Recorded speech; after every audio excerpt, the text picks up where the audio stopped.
Hey, good morning. This is Brett Thompson with the Office of Emergency Management. Chair, we are missing a significant portion of our quorum. So if you are okay, we would like to hold for a few minutes to see if we can get quorum.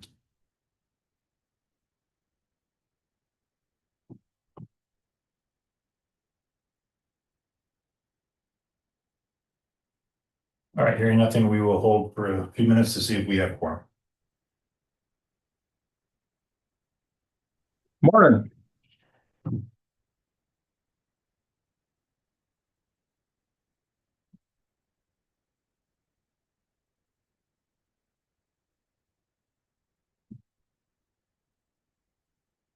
Yep.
Good morning. This is Brett from Office of Emergency Management.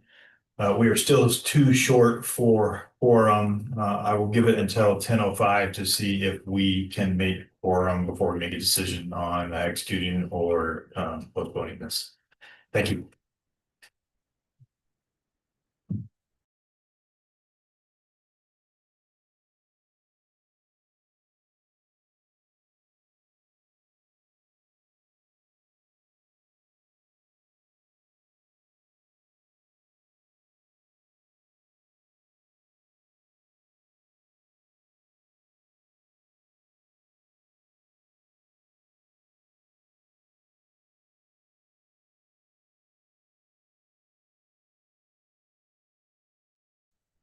Good morning, it's Harriet. I'm sorry, I was having trouble logging in.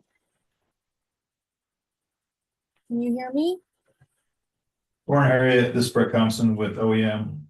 With your arrival, we are still one short of quorum. We'll give it till 10:05 to see if we can get quorum before we make a decision. Sounds good, thank you. And for some reason, my camera isn't working either. Let me see if I'll use that 5 minutes to work on my camera. All right, thank you. Let me know when y'all are ready. Yes, ma'am.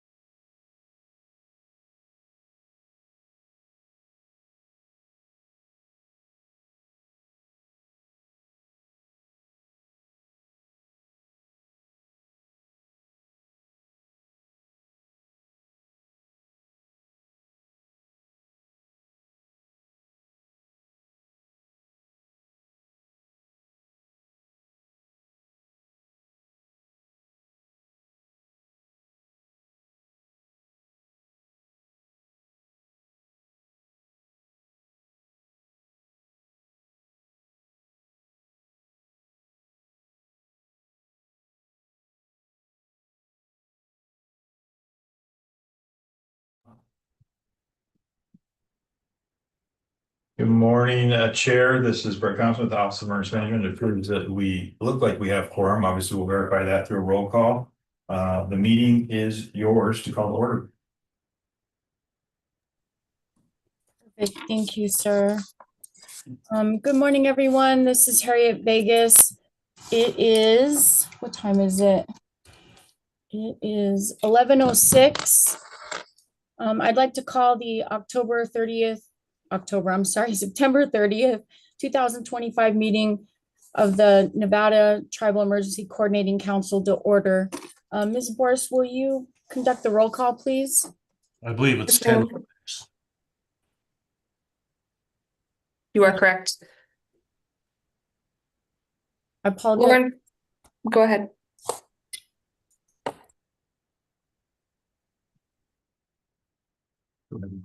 Lauren Borst for the record. Harriet Vegas. Present. Sokaki Charlie.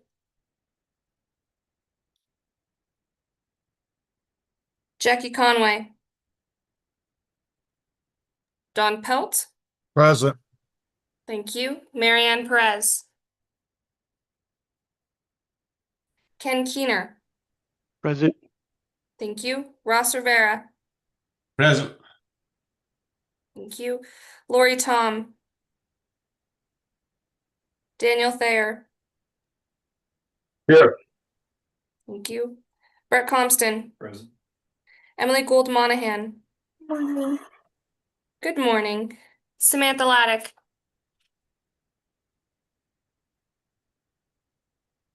All right. You have quorum. I'm here, sorry. Oh, thank you, Sam. Perfect. Thank you for that. So I'm going to open up with agenda item number 2. This is public comment. This is discussion only. No action may be taken upon a matter raised under this item of the agenda until the matter itself has been specifically included on the agenda as an item upon which action may be taken.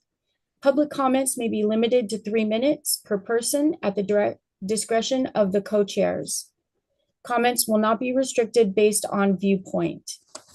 To provide testimony during this period of public comment via telephone, please call in anytime after 9:30 a.m. on the day of the meeting by dialing 1-669-219-2599.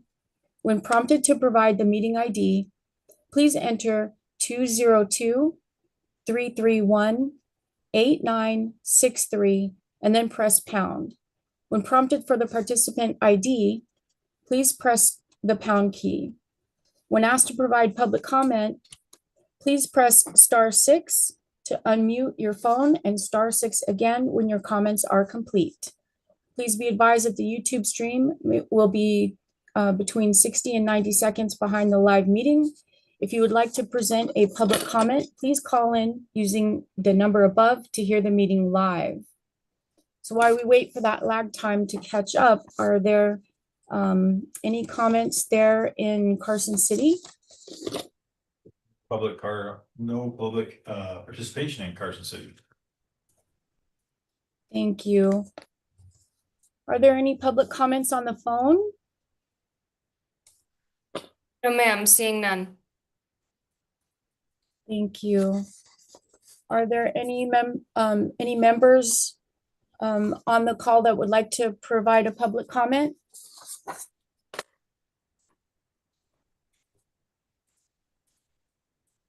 Okay, hearing none, we will have another opportunity for public comment towards the end of the meeting. So if you think of anything, you'll still have that opportunity.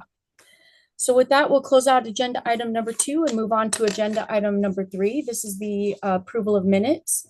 This is for discussion and possible action. The Ntecc will review and discuss the minutes of the June 3rd, 2025 Ntecc meeting. The Ntecc will determine whether to approve the meeting minutes. And you all should have received a copy of the draft minutes. Thank you, Ms. Borst, for all your help with putting that together. Members, please review, and when you're ready, I'll take a motion to amend or approve.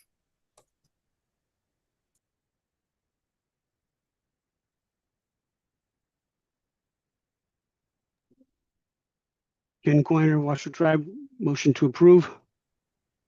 Ross Rivera, Edith Shoshone, second. Thank you, Ken and Ross. Is there any discussion on the motion? Hearing none, all those in favor say aye. Aye.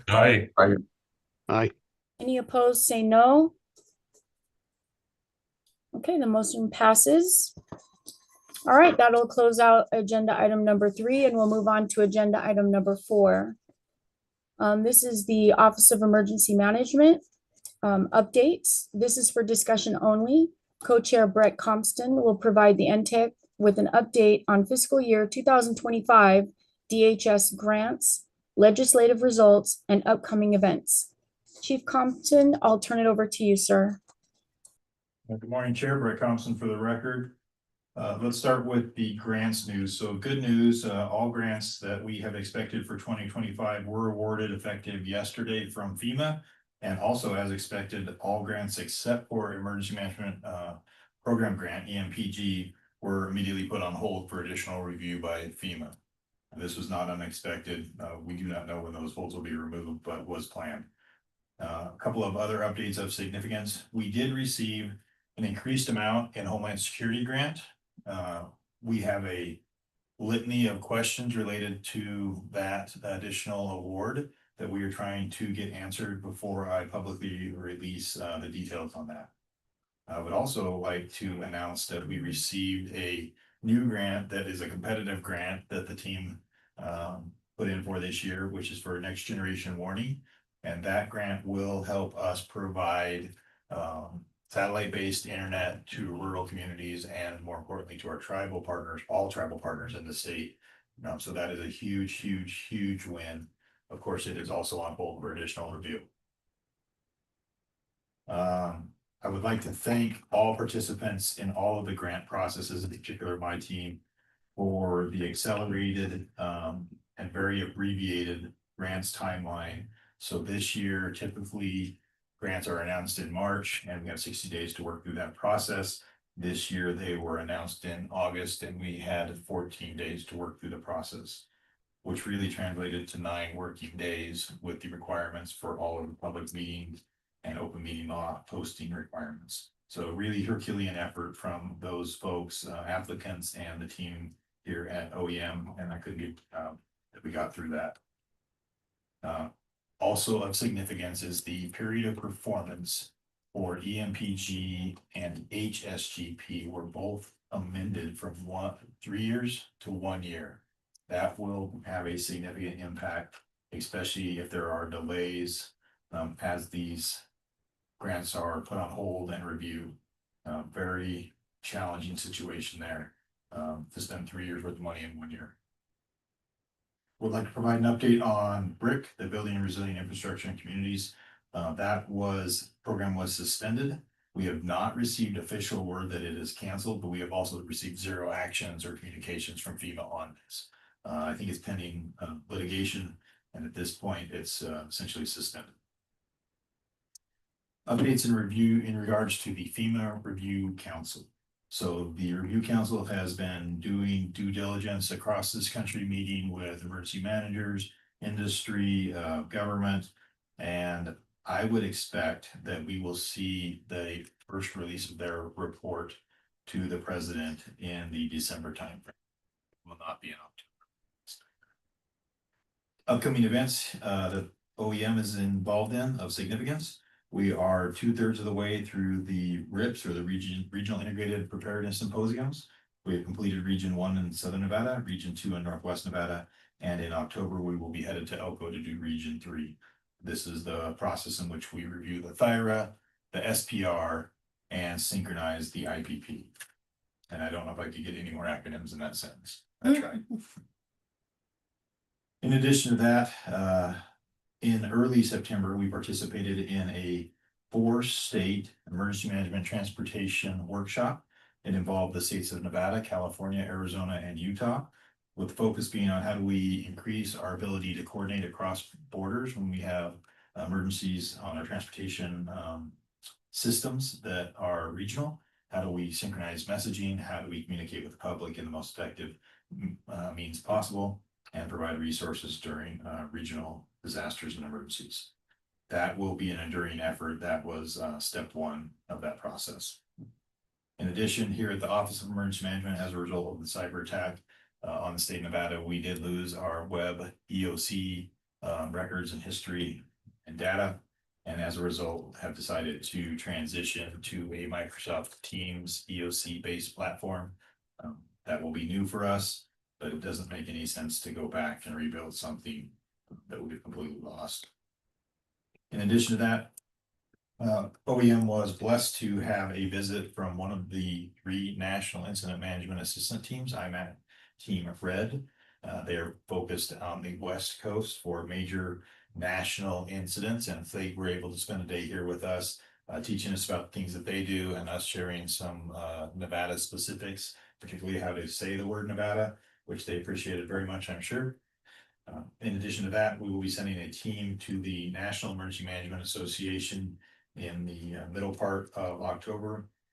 And we are creeping up on Formula One and New Year's Eve events in Southern Nevada and supporting predominantly financially the National Guard deployment for both of those incidents or both of those activities.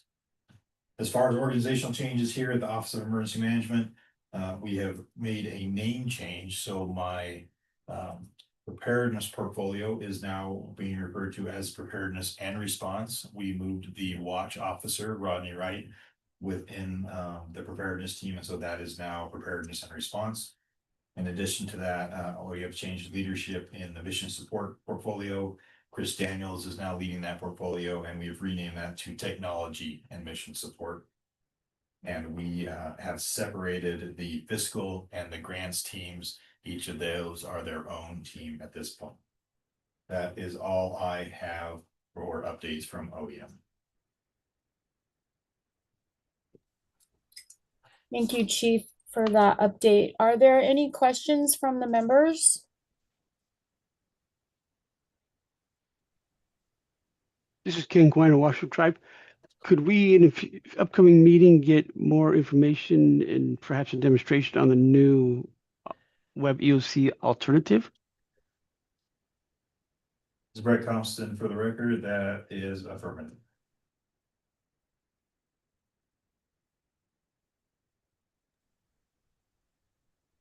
Thank you, sir. Are there any other questions from the members?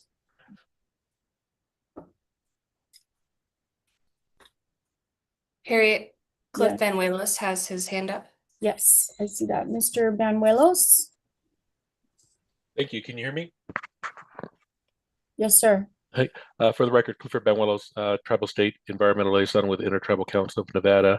Regarding the State Homeland Security grant, you said it went to 1 to 3 years. How does that work? Is that just a 1-year contract each time, or is it like a multi-year contract that has to get renewed each year? Just so I can understand how that works. This is Brett Compton for the record. So I'm going to attempt to answer this. If I mess it up, my grants manager is sitting right here and she will correct me. So with a 1-year period of performance, you essentially have to obligate all of the funding within federal fiscal year 26, which runs from 1 October of 2025 through 30 September of 2026. Whereas historically, we've had 3 years to spend that money. We'll have to spend it all literally within that period of performance of federal fiscal year 26. Did I say that accurate? You did. Okay. Now you have an additional question. If you have a carryover surplus and you have a new grant, do you allow those contracts to intersect if you have a carryover? No, generally grants don't intersect. That you have a specific scope of work for a period of performance. Suze Coyote, I'm the Chief Grants Officer for the record, and the grants are a specific scope of work for each grant year that's approved in advance. The period of performance can be extended. Normally, we allow subrecipients to have 2 years, And then that last year, we may allow time extensions to complete your scope if it hasn't been completed within that time. If it's not completed within that period of performance, the funds get deobligated within at least 6 months of the end of the period of performance, so that those funds can get spent down by someone else. Thank you. I appreciate your answers. Yeah, you bet. Thank you for that follow-up. I appreciate it. Any final questions from the members? Okay, hearing none. Thank you, Chief Compton, for the update. With that, we'll close out agenda item number 4 and we'll move on to agenda item number 5. This is an update to Ntecc membership. This is for discussion only, provided by Aaron Thacker, Tribal Coordinator with OEM HS. Mr. Thacker will discuss the recent changes to Ntecc membership and request input on the selection of future members from tribes to make a more robust council. Mr. Thacker, you have the floor, sir. Good morning, everybody. Aaron Thacker for the record, Tribal Coordinator OEM. The update that is happening right now is that Fort McDermott Paiute Shoshone Tribe no longer has Dwayne Masters Sr. as a member. And so I am putting together a membership letter to send out to all the tribes on Chief's approval. And if there's any input that any of the current Ntecc members have for that letter, I am all ears.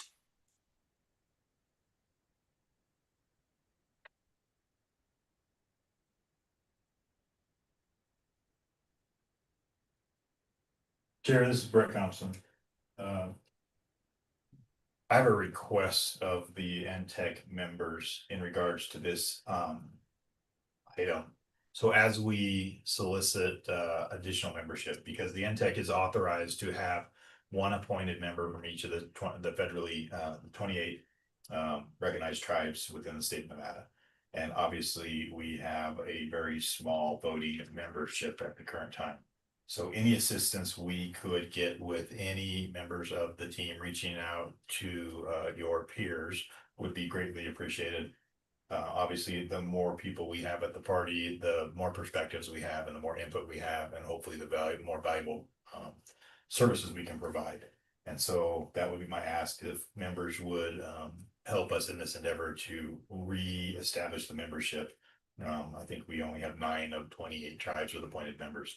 So that would be great. Appreciate it.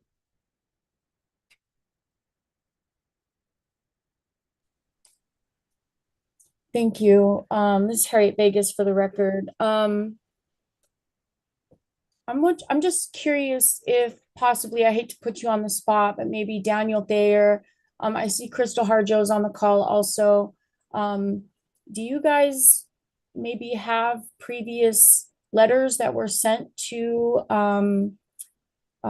the tribal chairman in the past before it became Ntecc that maybe you could share with Aaron? Or do you have some suggestions for him? Again, I hate to put you, Daniel, on the spot, and you, Crystal, but I thought you guys have been around, so you have a lot of knowledge, and we'd like to tap into that. And this Brett comes for the record. Any records that any members have from history would be greatly appreciated, simply because we at the Office of Emergency Management still do not have a shared drive as a result of the cyber attack. So those historical records are missing in action. This Daniel Thayer, Reno Sparks Indian Colony. I do have a copy of the letter that has been signed by our new chairman, appointing me to represent Reno Sparks on behalf of Ntecc. I can get a copy of it to you. Thank you, sir.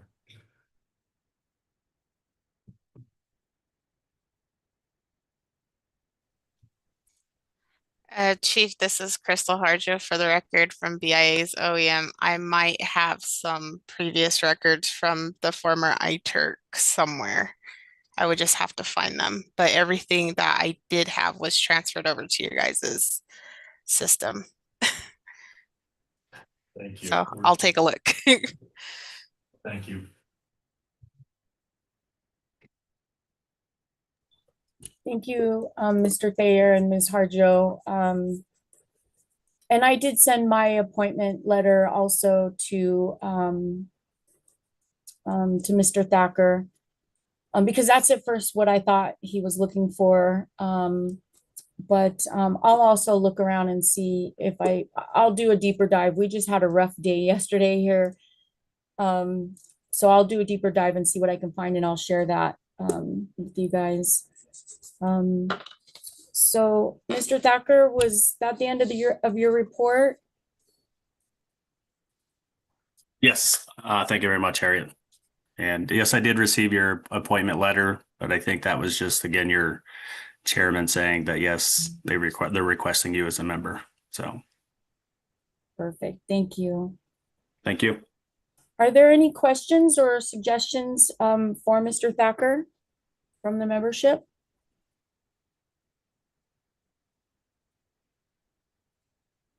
Okay, hearing none. I really appreciate that update, and I will also do better. I will reach out to other tribes and see, because I agree, it's a very small membership, and we had more in the past, and I would love to see it get. I would love to see 28 members. That would be great. So if there are no other questions, thank you very much for that update. And we'll close out agenda item number 5. And next we'll move on to agenda item number 6. This is an update on tribal health preparedness efforts. This is for discussion only, provided by Ms. Emily Gould Monahan, Public Health Preparedness Program. Ms. Monahan will update the Ntecc on the Division of Public and Behavioral Health Preparedness efforts related to the overall program, staffing, plan review and revision, and a 5-year strategic plan review. Ms. Monahan, you have the floor. Good morning, everyone. Good to see you. So our first update for you guys, sorry, I have a little fussy baby here. We did receive our funding for the year, which is exciting. That finally came in. So we're working really hard to push those sub-awards out, which includes OEM and tribal liaisons to complete those activities for this year. Much like OEM, we still are recovering from that cyber attack. We do have access back to a lot of things, but we don't have access to our shared drive yet, which contains many of our files. So we're just kind of working through that, trying to troubleshoot what we can and see what we have stored in our email files. And then additionally, one of our other projects that we've been working on is a decommissioning of our mass casualty incident trailers that are stored in the rural counties.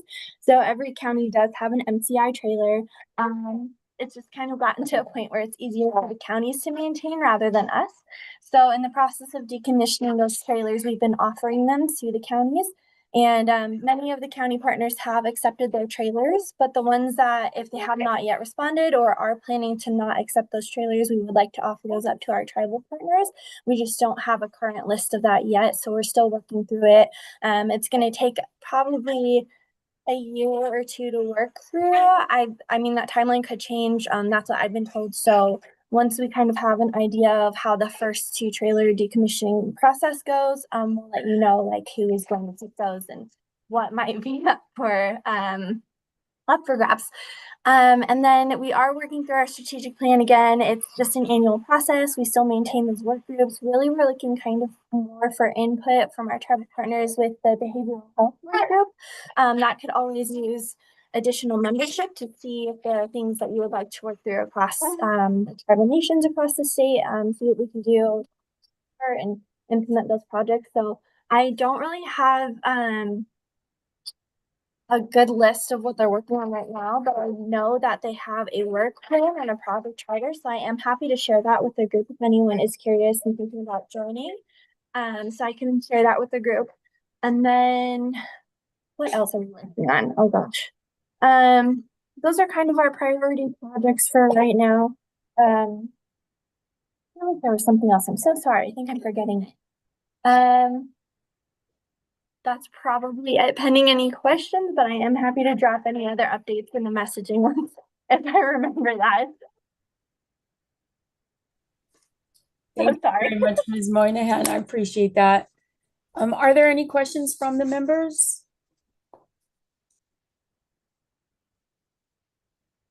Okay, hearing none. Thank you very much for your update. And with that, we'll close out agenda item number 6 and we'll move on to agenda item number 7. This is an update on the Nevada cyber event. This is for discussion only, provided by Christopher Daniels and John Fansler, OEM HS. Mr. Daniels and Mr. Fansler will discuss the Nevada cyber event and how it impacted OEM HS operations. Mr. Daniels and Mr. Fansler, who would like to go first? Christopher Daniels for the record. I don't believe John is on the call. He's deployed at the moment. So the cyber attack affected OEM in the sense that we lost our shared drive, as we discussed earlier.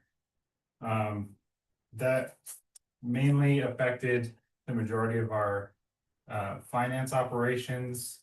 And in the course of the recovery efforts, which is why I'm on this call, is the incident commander. We've been focused on rebuilding most of the day-to-day templates and spreadsheets that we relied on so heavily. Was there anything specific that you wanted me to share out for this group? This is Brett Thompson for the record. So I think a couple lessons learned that are really relevant is should you find yourself in this boat, and hopefully we at the state don't ever again, but knowing your the totality of your system architecture really matters. Who's connected to what systems, so that when people have to disconnect or get disconnected, you understand the cascading effects that will occur from that. And so that doesn't matter if we're talking about the state or we're talking about a county or a city or a tribe. Understanding who is utilizing your services and the consequences that will go with them losing access to that is a really big deal. So that would be one of the very big lessons learned. I think messaging is also a really big important part of this that we learned. And it's complicated to balance your messaging between the traditional crisis emergency management that we all understand and the limitations you have between your cyber insurance and the ongoing investigation with your federal partners and law enforcement partners. And so how do you balance those things so that you can keep the public informed, keep your workforce informed, and not compromise any of those other concerns or considerations? So those would be the two big things I would talk about. And we already mentioned that we lost Web EOC, which is our common operating platform for the office during an emergency. We had planned to move off of that in the future. Well, the future apparently is here now. And so we are going to make that move to the Microsoft Teams EOC version. Just for some background on that, Arizona has essentially perfected that version, and actually Arizona has offered to build us our own version of that. And so we won't have to start from scratch. We will have a baseline template that we can then Nevadaize for all intents and purposes. And so that is a great partnership that we have with Arizona and their offer to help us in our time of need. Which is also why Mr. John Fansler is not here today. He is deployed to Arizona helping with flooding and Globe. And so we're super happy to return the favor. Those relationships matter. That's all I have. Thank you. Thank you very much for the update, Mr. Daniels and Chief. Are there any questions from the membership? Okay, with that, we will close out agenda item number 7 and we'll move on to agenda item number 8. This is an update from the Intertribal Council of Nevada, ITCN. This is for discussion only, provided by Mr. Clifford Banuelos, Tribal State Environmental Liaison for ITCN. Mr. Banuelos will provide the Ntecc with an update of ITCN activities related to the support of tribal emergency management and public health preparedness. Mr. Banuelos, I'll turn it over to you, sir. Thank you, Harriet. First, set my apology for not having a camera. I didn't expect to. I was expected to be there in person, and I did bring a camera. I'm on my personal computer right now. So And please accept my apology for not providing a report in time for this. I just have a quick thing to say, just that ITCN is putting on 24-hour HAZWOPER training along with Intertribal Council of Arizona in March 23rd, the week of March 23rd. I actually was emailing back and forth with the people doing the logistics for it. And then we offer an 8-hour refresher class for people in that weekend. The location is the TAM Center, the Tribal Air Monitoring System Center near the University of Las Vegas in Vegas. And so I'll get more information out regarding that. The trainer is Perry Hoskins from Spectre Training. He's been doing our training for like 5 years now, I believe. And so that's the only really update I have regarding emergency management.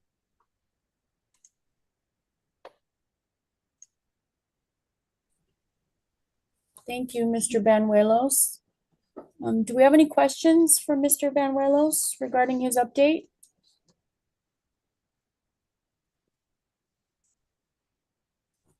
And so, Mr. Banuelos, you'll send out an email with a flyer and registration information. Do you have that now, or are you still working on it? No, I don't have it yet, and some of it goes along to funding. So once the funding is nailed down, then we'll know for sure. I should add that it is a 24-hour class aimed at more support services and environmental programs, which offer support. That's why it's not a 40-hour HAZWOPER training. So it's for those type of professionals that are assisting, not a 40-hour cert. Okay, thank you for that clarification. Okay, hearing no further questions, thank you, Mr. Banuelos, for your update. We will close out agenda item number 8, and we'll move on to agenda item number 9. This is an update from the Nevada Department of Native American Affairs, DNAA. This is for discussion only, provided by Ms. Stacy Montooth. Ms. Montooth will provide the Ntecc with an update of DNAA activities related to the support of tribal emergency management and public health preparedness. Ms. Montooth, you have the floor.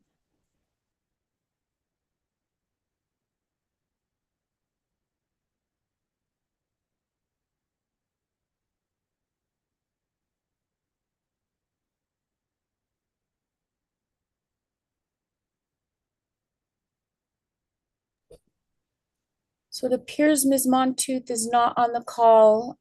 Is there a representative for Ms. Montooth that can provide an update?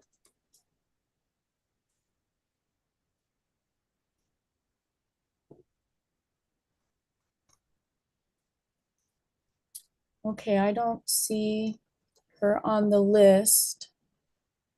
And I don't recognize any of her partners.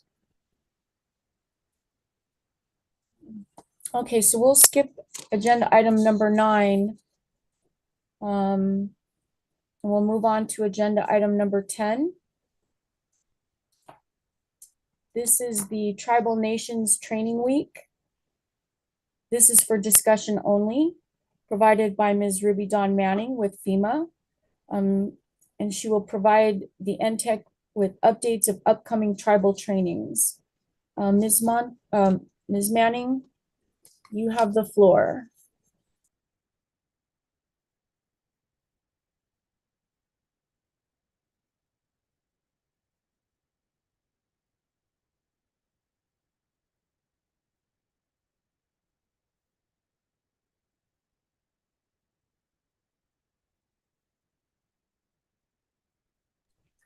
Okay, I don't see Ms. Manning on the call either.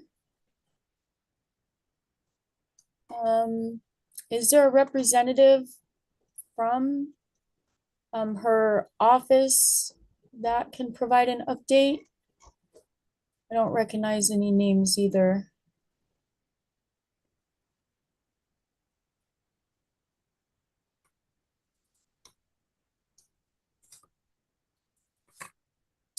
Okay, so it looks like Ms. Manning is not on the call.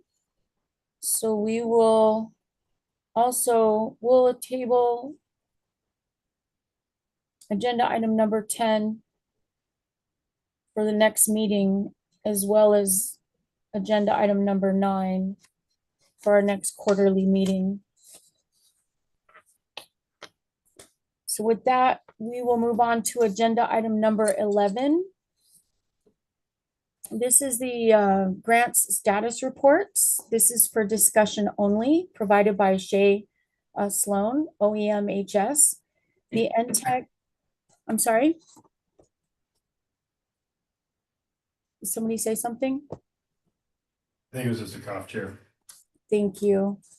The Ntecc will receive a quarterly grant report, which will outline the spending status on the Emergency Management Performance Grant, the Homeland Security Grant Program, the Nonprofit Security Grant Program, and the State and Local Cybersecurity Grant Program. The Ntecc will also be briefed on the status of current and expected grants. Ms. Sloan, I will turn it over to you. Thank you. Shay Sloan for the record, Preparedness Grant Supervisor for OEM. I'm going to go ahead and share my screen so that you can view the grant status report. This can also be sent out following the meeting. This is our most current report. It provides the grant program, the grant year, the different award amounts, and then the balance for all of the state, OEM, and the urban area grants. This report is based on the completed transactions from the state accounting system. So starting off, we have HSGP at the top, which goes into the state, then OEM, and the urban area. Scrolling through, it's followed by the Nonprofit Security Grant Program for all of the open years, and then SLCGP, and finally EMPG.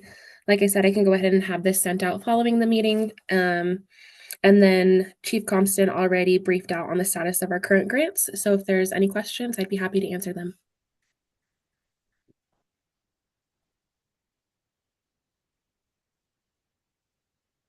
Thank you, Ms. Shay. Hello, Shay. This is Don out at Pyramid Lake. Hello. Hello.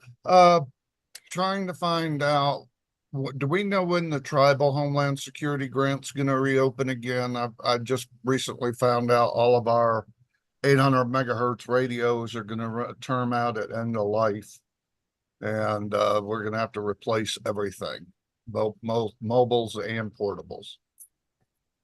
I believe that's similar to the Homeland Security, and it's done annually. We don't manage the tribal, but I can find that out for you. Okay, yeah, because I'm gonna have to put in for it, so I'm figuring it's, and it may be something other tribal entities with fire or EMS departments have to do, especially if they're on the 800 megahertz system. Okay, yeah, Shay Sloan for the record. I will look into that and get you that information. Thank you.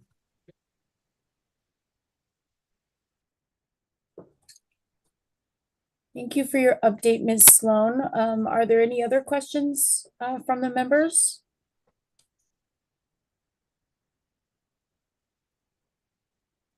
Okay, hearing none. Thank you again, Ms. Sloan, for your update. That will close out agenda item number 11, and now we'll move on to agenda item number 12. This is public comment. This is for discussion only.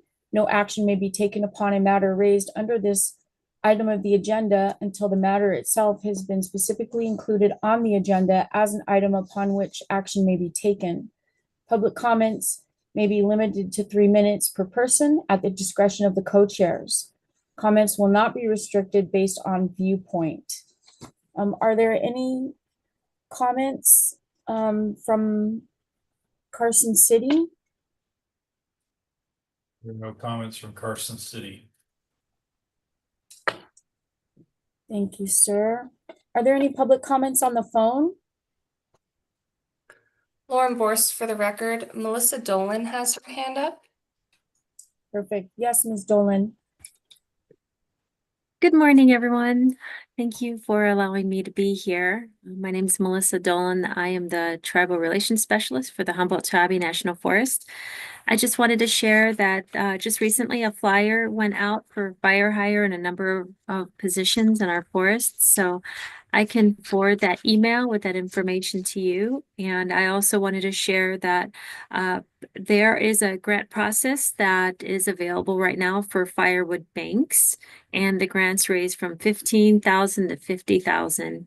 So it includes a number of things like equipment that you would need, like saws to cut firewood. So I will also share that information. So that's all I have for now. Thank you.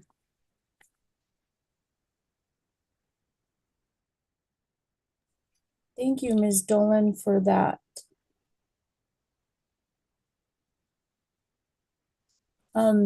Any questions for Ms. Dolan? Okay, hearing none. Thank you very much for that update. Are there any other comments from the membership? Yeah, this is Ross Vera. I do have a comment. I noticed there's several members that missed the last meeting that are not at this meeting, so maybe a reminder if they are going to participate to, I know we need to try to boost our membership. It's just kind of sad to see that we are very few. That's all. Yes, sir. Thank you. I agree. Any other comments? Well, I have a comment, and I'm sorry. This is Cliff Manuel's Intertribal Council, Nevada. Sorry, I was going to go after Melissa, but he went in there real fast. I was waiting for them to join, but the Nevada Division Department of Native American Affairs just released a strategic plan. Nevada Department's a Native American Strategic Plan 26 to 2031, and I think it's important that we read that, especially Department of Public Safety and Division of Emergency Management. I don't really see anything on the mission statement regarding safety. There is they have 4 bullets on their mission statement, and one of them is access to end equity in health and human services. But perhaps we or NDEM or someone should comment on the policy to make sure that that is something on their mission statement regarding safety or emergency management of some sort. That's my opinion on that. But so yeah, so Stacy sent it out. Stacy Montooth, the director for the Department of Native American Affairs. So if you guys haven't got it, kind of let me know, and I can make sure Stacy knows, or contact Stacy directly or her department.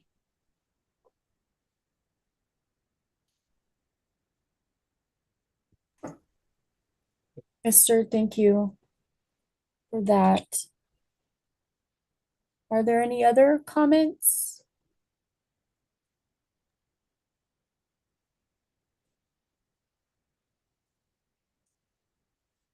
Okay, hearing no other comments, we will close out agenda item number 12, and we'll move on to agenda item number 13. This is for adjournment. May I have a motion? I'm sorry, this is for discussion of possible action, the adjournment. May I have a motion to adjourn? Don Pelt, Pyramid Lake, motion to adjourn. Ross Vera, Ely Shoshone, second. Perfect. Thank you, gentlemen. And the time is currently 10:49.